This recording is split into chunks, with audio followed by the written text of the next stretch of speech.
Lahore science मेला। ये शादमान में एक नुमाइश हो रही है या मेला लगा हुआ है। बहुत से लोग हैं यहाँ पे। तो यहाँ बहुत मुख्तलिफ अदारों ने अपने मॉडल रखे हुए हैं, स्कूलों ने, यूनिवर्सिटियों ने, बोन साइज सोसाइटी ने भी, जैसे अभी हमने देखा। ये से जो है ना वो मैन ऑपरेटर्स। आप यहाँ फर्स्ट टाइम आते हो जी सर। इसी। ये कृष्ण मॉडल स्कूल का जो है ना, ये स्टॉल लगा हुआ है। तो इन्होंने भी बड़ी मेहनत की है माशाल्लाह। वर्किंग मॉडल भी बनाए इन्होंने और दूसरे मॉडल्स भी बनाए इन्होंने। ये बच्चियाँ हमारे से खड़ी हैं, 8th क्लास की स्टूडेंट्स हैं ये, और ये लोगों को गाइड कर रही हैं।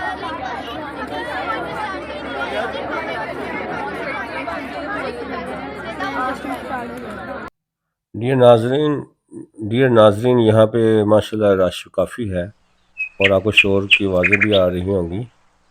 तो ये जो साइंस मेले का इनकाद किया गया अल ख्वारिज़मी साइंस सोसाइटी के तहत ये कायम किया गया है और हर साल इसका लाहौर में इनकाद होता है। मुख्तलिफ़ कॉलेज़ में या स्कूल्स की जो खुले इलाके हों वहाँ इसका का इनकाद किया जाता है। और ये जैसे हमारे सामने इस वक्त पाकिस्तान के ख़जाने के हवाले से एक स्टाल लगा हुआ है। इसका टाइटल भी पाकिस्तान के ख़जाने है और इसमें जेम स्टोन और मुख्तलिफ़ दातें कीमती रॉ मटीरियल शक्ल में, जैसे रॉ मटीरियल ज़मीन के अंदर से निकलता है तो उसकी शक्ल में भी यहाँ पे हैं। और हम कीमती पत्थरों के अंदर जो कीमती जेम स्टोन है, कीमती पत्थर हैं, आम पत्थरों के अंदर, वो हमें यहाँ पे मिक्स नज़र आते हैं रॉ मटेरियल की शक्ल में। ये देखें, जैसे ये मुख्तलिफ पत्थरों के अंदर दाते भी हैं, हम देख सकते हैं। ये मुख्तलिफ कीमती पत्थर हमें दिखाई दे रहे हैं। यहीं पे कुछ बहुत की नायाब चीज़ें भी शामिल हैं जो आगे अभी आपको दिखाते हैं। एक डायनासोर का दांत भी है यहाँ पे, एक चांद से लाया हुआ टुकड़ा भी यहाँ मौजूद है। अभी आपको दिखाते हैं कि बड़ी कीमत है। जो लोग इसकी कदरदान हैं इन चीज़ों के, उनके नज़दीक इनकी बहुत वैल्यू है।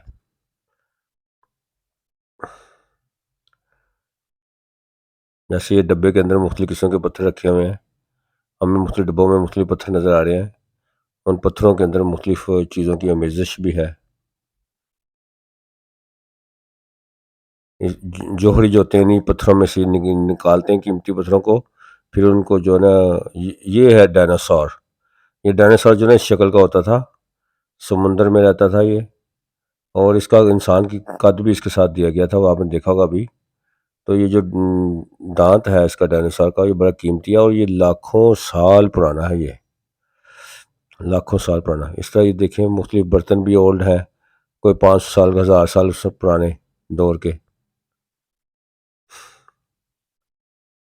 ये है चांद से लाया हुआ एक टुकड़ा, और इसकी मैंने जब उससे कीमत पूछी तो उन्होंने बताया $1000 इसकी कीमत है, छोटे से पीस की $1000। अब इसको मल्टीप्लाई कर लें आप, तकरीबन 2.25 लाख रुपये बनता है छोटे से पीस का। अभी इस स्टॉल पे भी रश लगा हुआ है।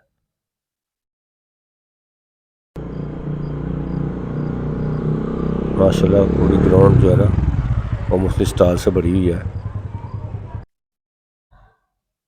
क्रेशन मॉडल स्कूल की अंदर ये स्टॉल लगाया गया था। इसी तरह ये अभी government college of technology Rawalpindi का स्टॉल लगा हुआ है, मुस्लिम मॉडल रखे गए इसमें। लोगों ने बड़ी दिलचस्पी ली इसको देखने में। हज़ारों लोगों 2 दिन कायम रही ये जो साइंस मेला है, 2 दिन कायम रहा और इस 2 दिनों में हज़ारों लोग जो है देखने के लिए लाहौर भर से आए और इर्द गिर्द के दूसरे इलाकों से भी तशरीफ लाए। यहाँ पे जो ना क्रिकेट का हॉल स्टार लगा हुआ है, ये मशीन है जिसके अंदर बॉल फेंक लगा डालते हैं तो वो खुद ही जाके ना बॉलर को बॉलिंग करता है। बड़ी दिलचस्प मशीन है ये। ये भी एक स्कूल है, मरज़ार का प्रिजन स्कूल, उसका ये स्टार लगा हुआ है। यहाँ इनके साजा से सलाम दुआ करने का भी मौका मिला दी प्रिजन स्कूल के।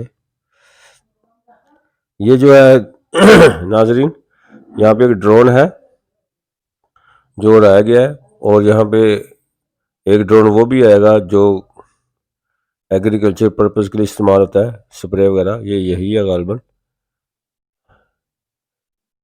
और लोग देख रहे हैं, जमा लोग। जैसे हम देखते हैं, हमने सुना होगा कि ड्रोन को जो है ना, ये जो आजकल लड़ाई हो रही है इसराइल और गज़ा की, उसमें भी इस्तेमाल किया गया है इस तरह का ड्रोन। लेकिन ये एग्रीकल्चर पर्पज़ के लिए है। अभी आपको दिखाते हैं, देखिए ये कि वीडियो है ड्रोन के हवाले से, और इस वीडियो में देखें कैसे स्प्रे किया जा रहा है। और ये उसी तरह का ड्रोन है जो अभी आपको क्लिप दिखाया गया। ये जो ड्रोन है काफ़ी सुना कीमती है, लाखों रुपये इसकी कीमत है। ये लम्स यूनिवर्सिटी के जो ड्रोन का शोबा है ना, वो लेके आए थे। उनका भी काफ़ी ड्रोन का से काम हो रहा है। इन चीज़ों में पाकिस्तान को तरक्की करनी चाहिए और इनको बनाना चाहिए मुकामी सतह पर। और पाकिस्तान जो मुल्क एटॉमिक वेपन्स में या एटॉमिक टेक्नोलॉजी में और मिसाइल टेक्नोलॉजी में आगे होता है, वो मुल्क जो है ये उनके लिए छोटी चीज़ है ये वाली बनाना। मेरे ख्याल में इसको ना प्राइवेटाइज़ करना चाहिए और पाकिस्तान के अंदर प्राइवेटाइज़ करके और कंपनियाँ ऐसी लगानी चाहिए जो कि हर तरह का ना हथियार बनाए और हर तरह की इंडस्ट्री इसमें जो है ना लगाए, जिसमें ज़रूरियात ज़िंदगी रोज़ाना की बुनियाद पर जो चीज़ें बनाई जाती हैं, उनको पाकिस्तान को लोकल से बनाना चाहिए। मुझे याद है कि बहुत पुरानी बात है कि जब हम बात कर रहे थे, ये 40 साल पहले की बात है, कि पाकिस्तान में ना माशाल्लाह गीज़र बन रहा है। हम ऐसे दोस्त बात कर रहे थे कि गीज़र बनना शुरू हो गया पाकिस्तान में, 40 साल पहले की बात है। तो अब तो ज़माना तो बहुत आगे निकल गया। अब तो पाकिस्तान में गाड़ियाँ भी शामिल हो रही हैं। ये गाड़ियाँ अगर बन सकती हैं तो ये चीज़ें बनाना जो साइंसी चीज़ें हैं, साइंसी हथियार, इसके लिए जंगी हथियार बनाना, इसमें ज़रिए मुबादला भी कमाया जाता है, फिर मुल्क के काम आता है। पाकिस्तान जैसे मुल्क जो है तरक्की पजीर, अगर वो इंडस्ट्री में तरक्की करे और मुख्तलिफ़ किस्म की चीज़ें बनाए तो इसका मुल्क को बहुत फ़ायदा है इसको। और जितने भी हमारे जो हैं लोग, इनको डील करने वाले लोग, डिवोशन के साथ उनको डील करना चाहिए। प्राइवेटाइजेशन की हौसला अफजाई की जानी चाहिए। बहुत बहुत शुक्रिया, आपने देखा। हाँ जी, अब जो है ना बिलव्ड पाकिस्तान यूट्यूब चैनल जो है उसको सब्सक्राइब भी कीजिए, लाइक भी कीजिए और शेयर भी कीजिए। बहुत शुक्रिया। अस्सलामु अलैकुम रहमतुल्लाहि व बरकातहू।